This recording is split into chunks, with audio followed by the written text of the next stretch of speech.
ন্যায় বিচার কায়েম হবে ইনশাআল্লাহ। সেই ন্যায় বিচার কায়েম করতে গিয়ে বিচার বিভাগ দেখবে না কে সাধারণ মানুষ আর কে দেশের প্রেসিডেন্ট। সাধারণ মানুষের যে অপরাধ করলে শাস্তি হবে, দেশের প্রেসিডেন্ট হলে একই অপরাধে একই পন্থায় তার বিচারও হবে এবং শাস্তিও নিশ্চিত হবে। বিচার কারো মুখের দিকে তাকাইয়া আর হবে না, বিচার চলবে একদম সোজা সাপটা, বিচারের দিকে তাকাবে, অন্য কোনো দিকে তাকাবে না। সম্মানিত ভাইয়েরা, গরম বাতে বিলাই বেজার। যারা সারা জিন্দেগি মানুষকে কষ্ট দিয়েছে তারা ভয় পাচ্ছে। ও, তোমাদেরও ভয় পাওয়ার কোনো কারণ নাই। এই ন্যায় বিচার তোমাদের জন্য, আমাদের জন্য, সবার জন্য। এতদিন তোমাদের জীবন ছিল অপমানের, কারণ তোমরা চোর, তোমরা চুরি করেছ জনগণের সম্পদ।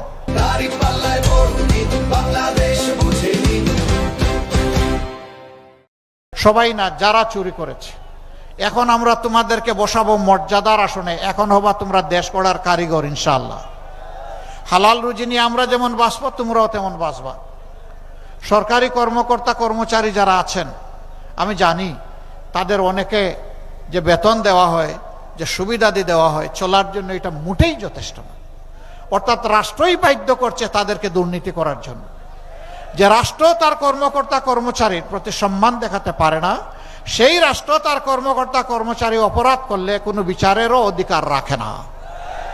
আগে তাকে সম্মানটা দিতে হবে, সম্মানজনকভাবে বাঁচার সুযোগ করে দিতে হবে। তারপরে যদি অপরাধ করে অবশ্যই তাকে সেইভাবেই বিচারের আওতায় আনতে হবে, কিন্তু এর আগে নয়। এই জন্য আমরা সবাইকে বলি, এটা আমার দেশ, এটা আপনারও দেশ।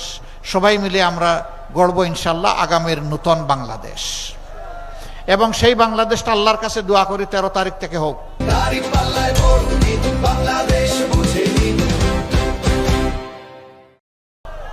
রাজি আছেন? আরেকটা দোয়া চাই, কিছু ভাই ভুল করে হোক অথবা মাথাম গরম করে হোক আমাদের মায়ের গায়ে হাত দেয়, আমরা ওদেরকে পরিষ্কার বলে দিচ্ছি, প্রয়োজনে জীবন দিব, কিন্তু মায়ের ইজ্জত কাউকে কেড়ে নিতে দেব না। এদেশের 9 কোটি নারী আমাদের মা। এই মাদেরকে আমরা শ্রদ্ধার আসনে বসাতে চাই। তারা শিক্ষা নেবে, তারা দেশ গড়ায় অংশ নেবে, পেশাগত দায়িত্ব পালন করবে, কিন্তু ইনশাল্লাহ গড়ে, রাস্তায় এবং কর্মস্থলে তারা থাকবে নিরাপদ, আর কাজ করবে তারা অত্যন্ত মর্যাদার সাথে। আমরা নারী জাতির জন্য সেইটা নিশ্চিত করব ইনশাআল্লাহ। তাদের জন্য সমাজের আরো কিছু করণীয় আছে, সেইটাও আমরা করব ইনশাআল্লাহ তাআলা লাজিম।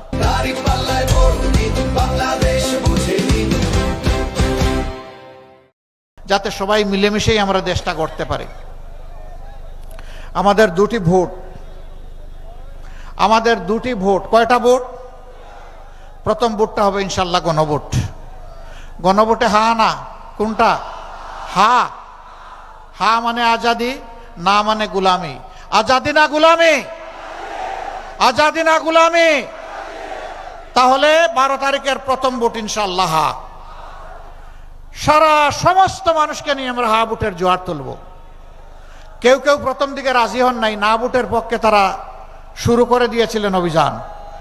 পরে দেখেছেন জনস্রোতে ভেসে যাবেন, খবরও থাকবে না। তারা এখন হা ভোটের পক্ষে কথা বলছেন। অভিনন্দন, মোবারকবাদ। হা ভোটের পক্ষে যারা থাকবে তারা প্রমাণ করবে যে তারা বস্তা বসা রাজনীতির সাথে নাই, ফ্যাসিবাদের সাথে নাই, চাঁদাবাজির সাথে নাই, দুর্নীতির সাথে নাই, মামলাবাজির সাথে নাই, মায়েদের অপমানের সাথে তারা নাই। তারা আছে নতুন বাংলাদেশের সাথে, তারা আসে 24-এর আকাঙ্ক্ষার সাথে। আমরা সেই 24-এর আকাঙ্ক্ষাকে সম্মান করেই হা ভোট দেব ইনশাআল্লাহ। দ্বিতীয় ভোটটা দেশ গড়ার ভোট। আগামীতে যারা সরকার চালাবে কারা? যারা অতীতে ভালো মানুষ প্রমাণিত হয়েছে তারা।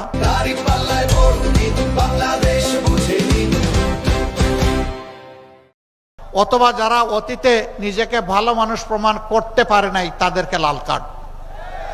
বারবার সুযোগ পেয়েও যারা দুর্নীতিতে বিভিন্নভাবে লিপ্ত হয়ে পড়েছিল তাদের নতুন করে আর দেখার কিছু নাই।